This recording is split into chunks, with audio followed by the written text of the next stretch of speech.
This video will contain spoilers for the Half-Life series. This is your only warning.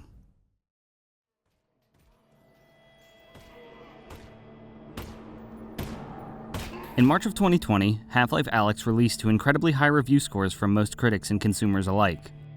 Even today, it maintains an overwhelmingly positive rating on Steam and a 90% score or equivalent elsewhere. This championed the game as not only a fantastic VR experience, but a greatly praised return to the Half-Life story. A return that was 13 years in the making. The thing is, I'm not so sure I share the sentiment, specifically in regards to the story. I was fortunate enough to play Half-Life Alyx when it came out, but I was left with a sour taste in my mouth by the events of the ending. Something about it bugged me. For a while, I thought it was one particular event that happened in those last moments, but as I thought about it more, it became clear the entire ending left me unsatisfied. While the last scene only takes up about 10 minutes, I think it does a lot of harm to what came before, and that's what I want to talk about today. I want to talk about why I think the ending to Half-Life Alyx potentially damages the events of Half-Life 2 and its episodes, and ultimately makes it a much weaker story.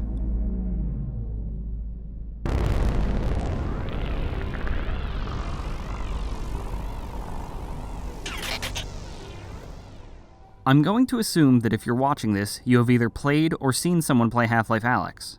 However, if you have not, I'll do my best to contextualize necessary information. This video will also talk about the events of previous games when relevant.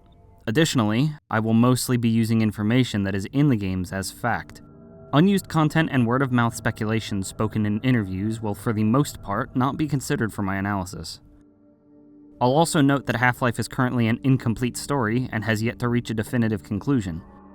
While the issues I have with Alyx are mostly centered around the very ending, those events have huge implications for the events of the past. The problems I'm going to mention could have logical explanations when the story is concluded, but the way it looks right now feels like it's heading in a direction with unsatisfying answers. For now, let's start with Half-Life Alyx.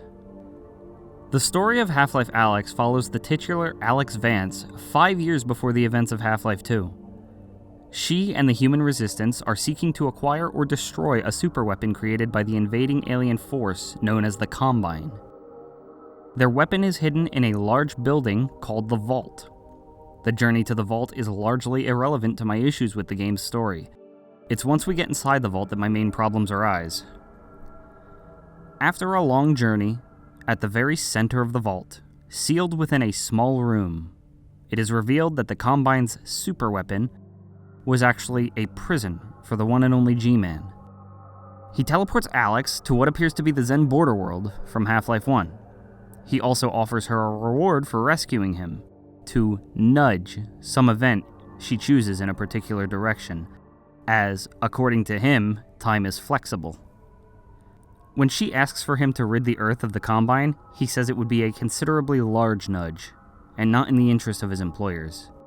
Instead of telling her to choose something else, he offers to change something that would not happen for another 5 years. The death of her father, Eli Vance.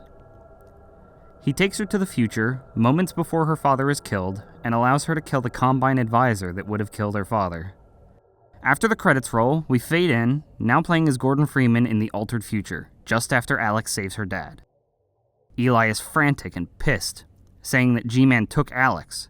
Meanwhile, G-Man is visible on the catwalk to the left. Eli shouts at Gordon saying he'll kill the G-Man, and hands him his iconic crowbar. Now that you're all caught up on what happens at the end of Alyx, let's talk about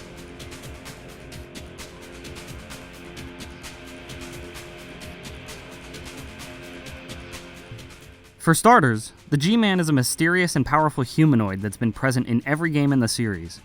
It is unclear but suspected that he is some kind of alien that merely appears human, given what he's capable of. In previous games, he has been seen to have the ability to teleport himself and others, place people in stasis, and also slow or stop time entirely around him. He can even speak directly with people in this state. This moment may not be the most convenient for a heart-to-heart. All of these are extraordinary abilities, but none of them quite explicitly show the kind of time powers he has in the end of Half-Life Alyx. Then, in Alyx, we are introduced to the fact that he definitively has these powers to see the future. In previous titles, it was clear that he knew more than he would ever say, and on a handful of occasions he would make remarks that hinted towards potentially having future sight. However, these statements were never 100% absolute and descriptive until Half-Life Alyx. Let's take a look at some lines from the previous games that could be interpreted as hints of future sight. The point of this is to offer alternate explanations for why he words things the way he does in the previous games. That's why I'm here, Mr. Freeman. I have recommended your services to my employers, and they have authorized me to offer you a job. They agree with me that you have limitless potential. It would make sense for him to see limitless potential in Gordon, as he's been following and observing him throughout the entirety of Half-Life 1 up to this point. Gordon, with the help of various surviving members of Black Mesa, managed to kill a powerful alien that was forcing portals open on Earth, allowing aliens to invade and destroy whatever they came across. My first thought would not be to assume that he can see the future. While I believe a civil servant like yourself understands the importance of discretion, my employers are not quite so trusting. Firstly, for this one, there's debate as to whether or not Gearbox expansions for Half-Life 1 are fully canon, so I've included this one. G-Man says that his employers don't trust Shepard to keep quiet about the events at Black Mesa. While we don't know if his employers have the same abilities as him, they are aware that he can see things that have yet to happen. Some believe the fate of our worlds is inflexible. My employers disagree. It's strange that they wouldn't trust his word if they truly can see the future. Rather than offer you the illusion of free choice, I will take the liberty of choosing for you. If and when your time comes round again. I do apologize for what must seem to you an arbitrary imposition, Dr. Freeman. I trust it will all make sense to you in the course of... well, I'm really not at liberty to say. This one on its face may seem like a good candidate for him being able to see the future because of that last sentence. The thing is, that's something that's said in real life. A phrase spoken when you have more information than someone else, not because you can see the future. G-Man is very clearly rooted in something far bigger than Gordon, or even the whole of Earth for that matter. It's believable that he knows more than he's letting on, but I wouldn't immediately assume that he can see the future. This same point goes for when he has Alyx tell her dad to prepare for unforeseen consequences in Half-Life 2 Episode 2. He certainly knows the Resistance is trying to stop the Combine, and there will obviously be consequences to closing the portal to their world. The Earth is still ruled by the Combine. Closing the portal doesn't just make them disappear. On top of all that, this moment happens at the very end of Half-Life 2. Immediately following, at the start of Half-Life 2 Episode 1, the Vortigaunts rescue not only Alyx from the exploding citadel, but also Gordon from the stasis he was just placed in. G-Man is very clearly bothered by this, but if he could see the future, he would know that the Vortigaunts would free him, or at the very least see that he and Alyx are traveling together immediately after putting Gordon in stasis. When I plucked her from Black Mesa, I acted in the face of objections that she was a mere child and of no practical use to anyone. I have learned to ignore such naysayers when quelling them was out of the question. Still, I am not one to squander my investments, and I remain confident she was worth far more than the initial appraisal. That's why I must now extract from you some small repayment owed for your own survival. See her safely to White Forest, Dr. Freeman. This one probably has the most merit to believing he can see the future. What reason would he have to grab a young child Alyx from Black Mesa? It seems like he would have to know that she would survive the initial assault by the Combine and grow up to be capable of fighting, right? He says he remains confident that Alyx was worth saving, yet didn't save her from the Citadel at the end of Half-Life 2. This particular G-Man quote also comes during the second time the Vortigaunts are rescuing Alyx. For someone who thinks she was worth rescuing from Black Mesa, and hates the Vortigaunts, he sure isn't making any effort to keep her alive. Considering the Vortigaunts basically brought his supposedly valuable asset back to life, it's again weird seeing him so clearly frustrated with them pulling Gordon out of stasis. We'll see about that. Gordon is the reason the Vortigaunts got the materials needed to bring her back to life. While we don't know exactly what G-Man's intentions are, he seems to act in favor of Gordon and the Resistance, or at the very least in opposition to the Combine. It appears that his employers are constantly skeptical of his intuition despite knowing that he can influence time. On top of that, he wouldn't need to tell Gordon to get Alyx to White Forest safely. He would be able to see that they got there just fine. Gordon at this point has already gone through the trouble of trying to get what was needed to save her from the Hunter attack. At the start of the episode, Alyx contacts White Forest, letting them know she's on the way with vital information about the Combine. Of course Gordon was already going to bring her there. Most of these could be boiled down to G-Man having a better understanding of the situation than the player or other characters. Others seem like genuine gambles, not due to any inherent foresight. Yet as we see in Alyx, he plainly states that her father will die. Truths of the future have never been stated explicitly until now. I don't see what the reason is he has to be so direct with Alyx, but so cryptic with Gordon. It's actually implied in Alyx that G-Man has told Gordon more than the player knows during the stasis between Half-Life 1 and Half-Life 2. But cannot or will not do whatever G-Man is asking. It feels like the player is now missing some important context that G-Man dropped on Gordon before the start of Half-Life 2. This future sight problem might also extend to the Vortigaunts as well. As far as I can tell, before Half-Life Alyx, there was no mention of them being able to see future events. There's some lines that reference still seeing Gordon in the past, but nothing concrete about the future. Basically just speaking as if they vividly remember the Black Mesa incident.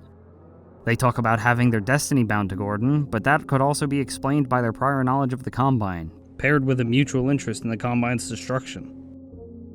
There's also one line in particular that lends itself to the notion that they don't know how things will end.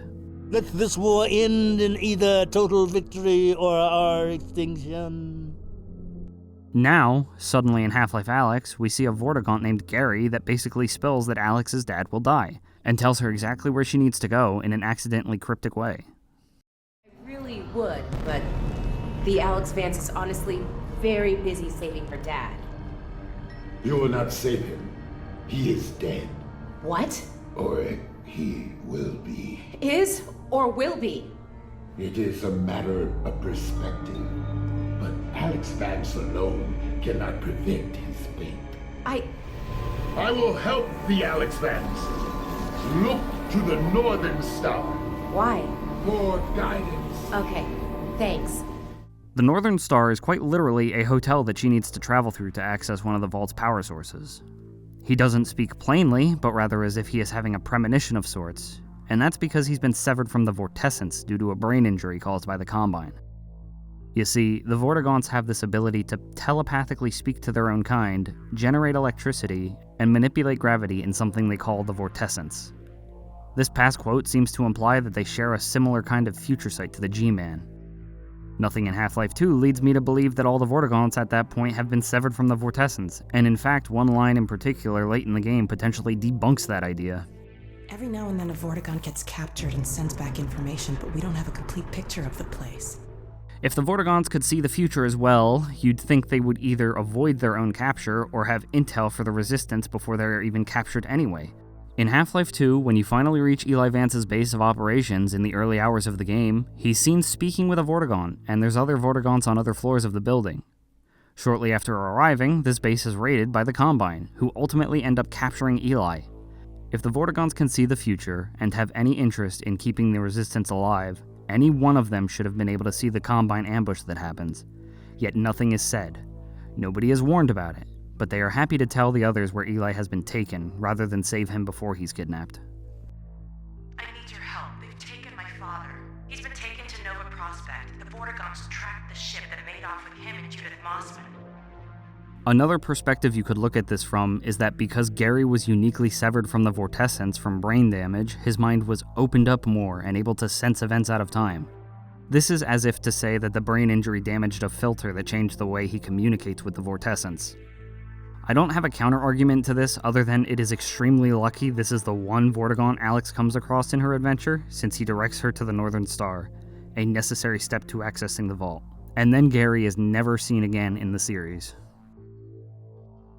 My point with all of this is that G-Man having this power makes it so much more difficult to understand how he had been imprisoned in the vault. How he ended up in the room unable to get out is strange. Giving it the benefit of the doubt, we do see in the beginning of Half-Life 2 Episode 1, the Vortigaunts have the power to work around and repel the G-Man. We also see them being used as power sources for the vault in Alyx, so the Combine could be using them to hold him there. But even then, I go back to the start of Half-Life 2 Episode 1, where he intentionally leaves Alyx behind, and the Vortigaunts have to rescue her instead. If the Vortigaunts somehow suppress his abilities, why didn't he rescue Alyx during the Citadel collapse? It's strange how he ended up locked in the vault in the first place. As someone who can not only see, but alter the events of the future, you'd think he would have avoided capture. Given that we see him standing in the room with Gordon and Eli at the end of Alyx, it is also still weird now to understand why the G-Man tried to put Gordon in stasis at all following Half-Life 2. He knows Gordon is free at this point in the story. It's all so confusing. If time truly is flexible in this universe, what stops him from changing everything to fit what he and his employers want? At any point. It's so bizarre how suddenly in Half-Life Alyx he's speaking in absolutes, but he and the Vortigaunts spoke speculatively in every entry beforehand. Instead, he sees Eli's death clear as day and changes that for Alyx.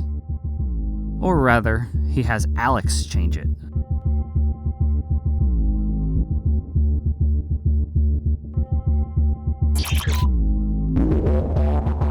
On top of having the ability to see the events of the future, he can step into that point in time and actively allow it to be changed.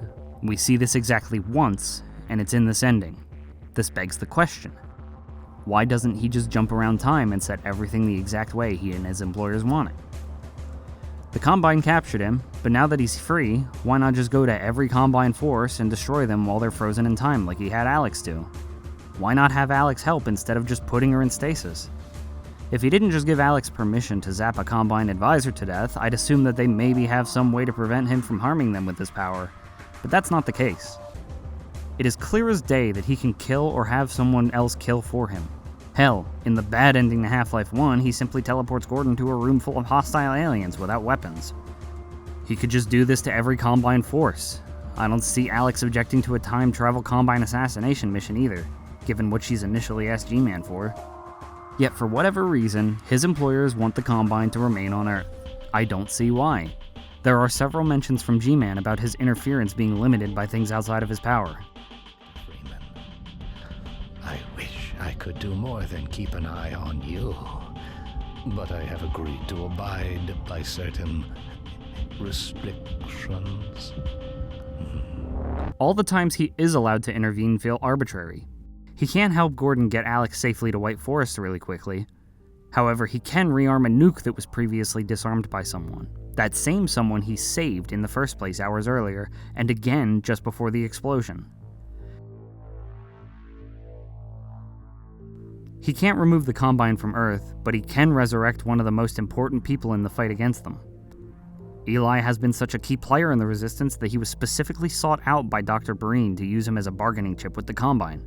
Having both of you in my keeping ensures I can dictate the terms of any bargain I care to make with the Combine. At this point, with all the power he has, this talk of his employers not allowing him to do certain things just seems like a hand-wavy way to restrict his power level. He was just imprisoned in the structure he couldn't escape on his own, and his employers didn't help him. And once he was freed, he's not allowed to remove the aliens who imprisoned him because his employers don't want that? The Combine off Earth. I want the Combine off Earth. That would be a considerably large nudge. Too large, given the interests of my employers. Why? The Combine seem like a pretty big problem for everyone, especially if they know how to trap someone as powerful as G-Man.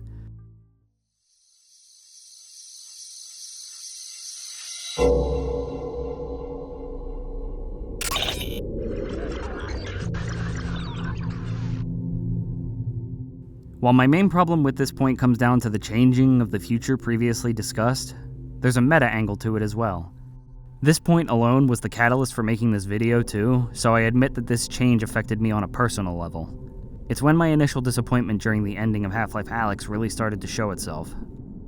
For those that don't know, after Half-Life 2 released, Valve decided to continue the story through episodic releases. They had planned to make 3 episodes, but after the second one, development on it halted for a different project, and things kind of fell apart. Episode 2 released in 2007 and ended with the death of Eli Vance, a cliffhanger so legendary and heartbreaking it had fans chomping at the bit to see the fallout of his death. And after 13 long years waiting to find out, we got Alyx. We got the resurrection of Eli Vance. We got what quite honestly feels like a retcon. A disappointing backpedal that was written into canon. We may never truly know what was meant to follow episode 2, but what we can do is look back to what we have, and see just how confusing things become when Eli is brought back to life. I'm going to lay out the games and events on a simplified timeline while I go over a few example scenarios.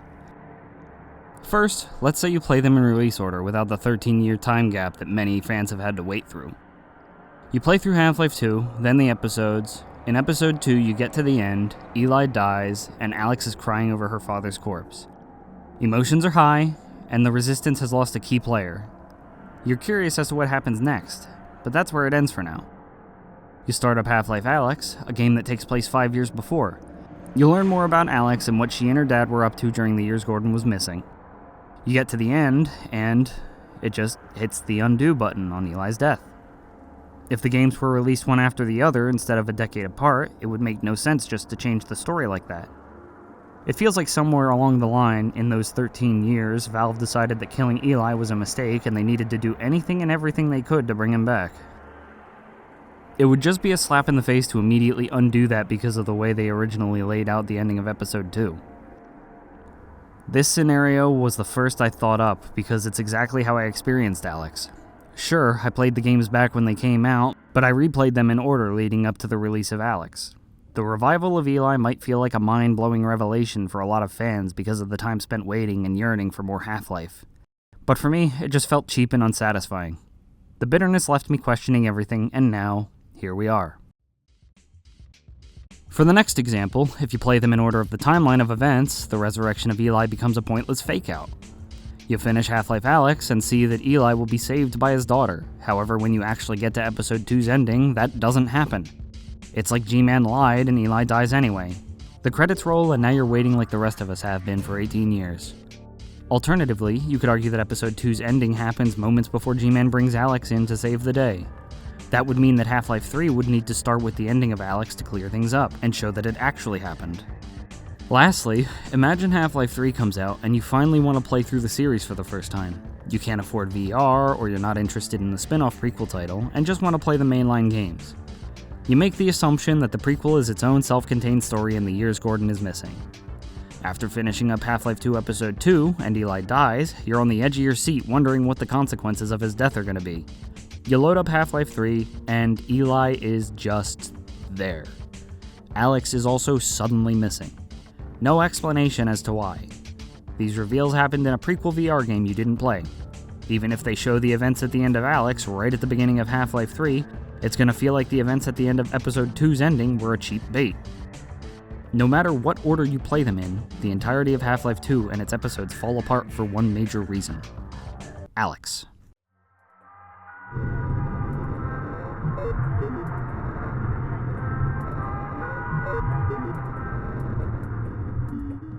We've talked about the future vision. We've talked about the changing of the future and its consequences. Now it's time to talk about stasis. In Half-Life 1, G-Man places Gordon Freeman in some place outside of time. At the start of Half-Life 2, he has been missing from the world for 20 years, and when he comes back, he seemingly hasn't aged a day. Sounds simple enough, right? Well, here's the problem we have now. After Alyx kills the Combine advisor, G-Man puts her in stasis. He puts past Alyx in stasis. If she is in stasis, she would not have been present at all in Half-Life 2, and the story would be completely different. She wouldn't be there to rescue Gordon from civil protection, she wouldn't be helping him through Nova Prospekt or the Citadel, the list goes on. Eli also wouldn't be shouting about G-Man taking his daughter in the post-credits scene of Alyx.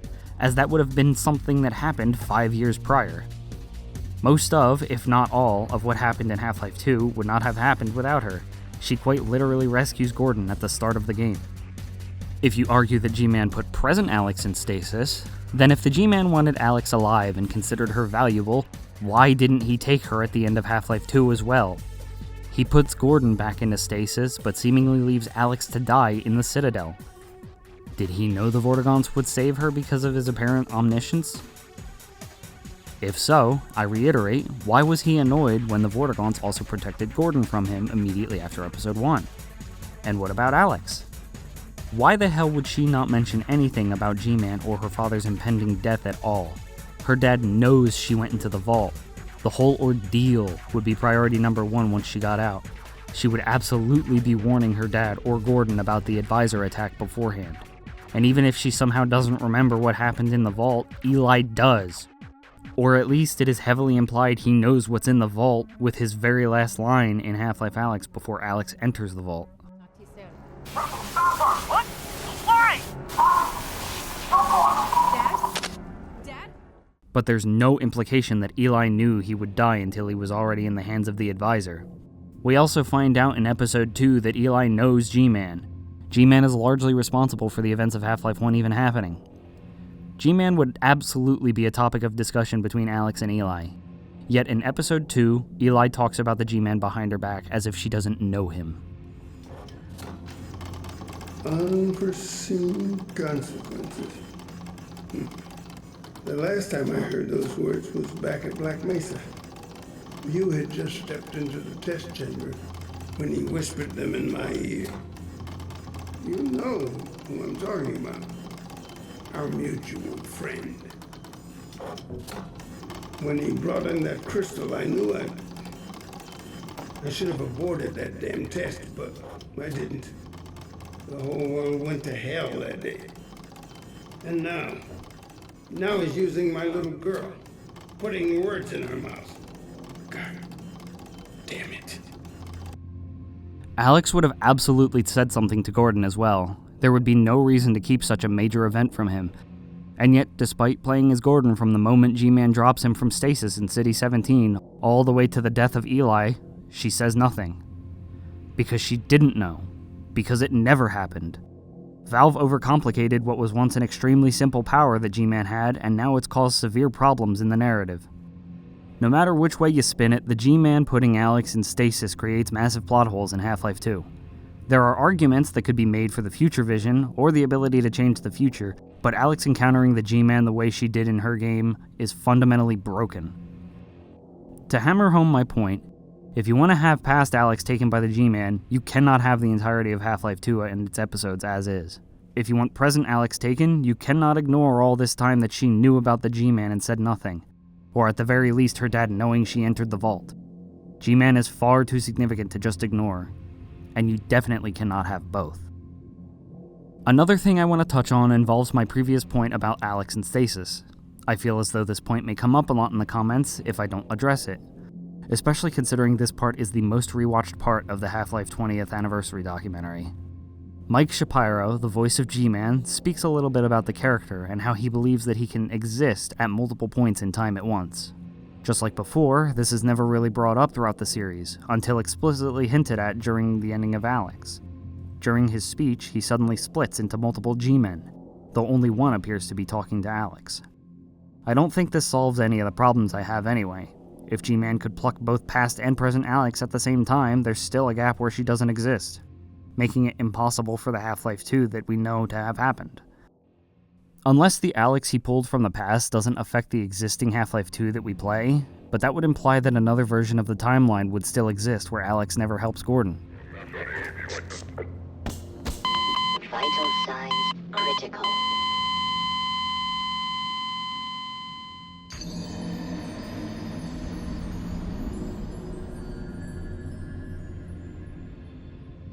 If the events at the end of Alyx are in another timeline, then what is the point of any of this when there's no stakes? Eli dies, so we create a universe where he didn't, and Gordon made it through Nova Prospekt, to the Citadel, and all the way to White Forest on his own? Even that doesn't make sense, because Eli is shouting about his daughter only now being gone, taken by the G-Man. My bottom line is that regardless of the explanation, when things can change just because, it's really hard to be invested. Time travel is an extremely convoluted thing in a lot of stories, and it feels as though it's rarely done without contradiction somewhere down the line. Unfortunately for Half-Life, based on everything I've discussed, it does major damage to the previous titles in its current state. We need more answers before any more mysteries, please.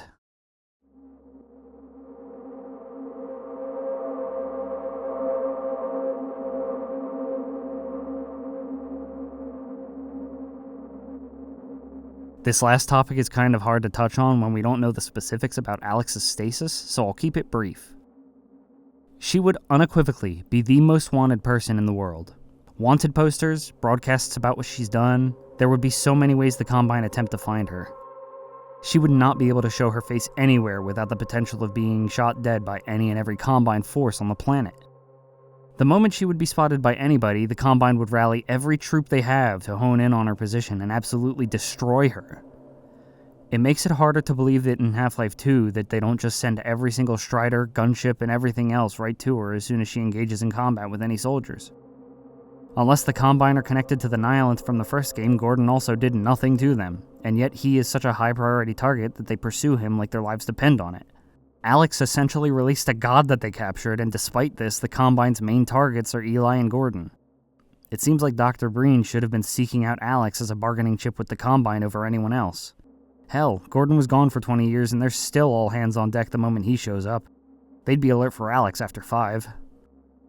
At the end of the day, the Combine are hunting down any and all Resistance members, so while I do think this is a sizable problem, it's lower on the list than the rest. Seeing the future, changing the future, retconning a 13-year-old death cliffhanger, and the conflicting stasis of Alyx. G-Man's power level has been shot through the roof, to the point where his past events become confusing and frustrating. The stakes in the story have been widely deflated, and the next game is looking to be full of its own problems.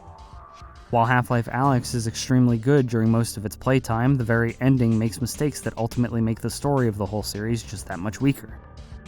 All of these complaints come from a place of love for Half-Life. Considering this is my first time tackling analysis in a video, I figured the best place to start was from a place of passion. I did my own research and came to these conclusions on my own. Unless I have some serious tunnel vision and have missed something, I think my points hold weight. The problems I see in Alyx's ending don't hurt my experience enough to lose interest, but certainly have left me a little pessimistic about what's to come next. I'll definitely be more critical of what's to come with Half-Life 3, whenever that may be. Excluding Alyx, the fans have been waiting longer than Duke Nukem fans did for Duke Nukem Forever. It's been 18 years since Episode 2. Valve's team has some incredible writers at work, and I'm always hoping for the best when they release new story-centric games. Half-Life Alyx, save for its ending, Portal 2, as well as the recently released final comic for Team Fortress 2 are all incredibly well written. Regardless of what happens, I'll be seeing the story through to the end. I'm sure Half-Life 3 will be the conclusion to the story as a whole. Whether we get answers that make sense or none at all, Half-Life 2 has and always will hold a special place in my heart as my first step into PC gaming. I guess what I'm aiming for with this video is to provoke discussion and to finally start putting my thoughts out there. If you think I'm wrong or missed something, or if you think I've pointed out something you missed, leave a comment and consider subscribing. I want to make more content reviewing and analyzing other games I've played over the years. Your feedback will help me improve and get better at it. With that said, thank you for making it to the end of this video. For now, this is where I get off.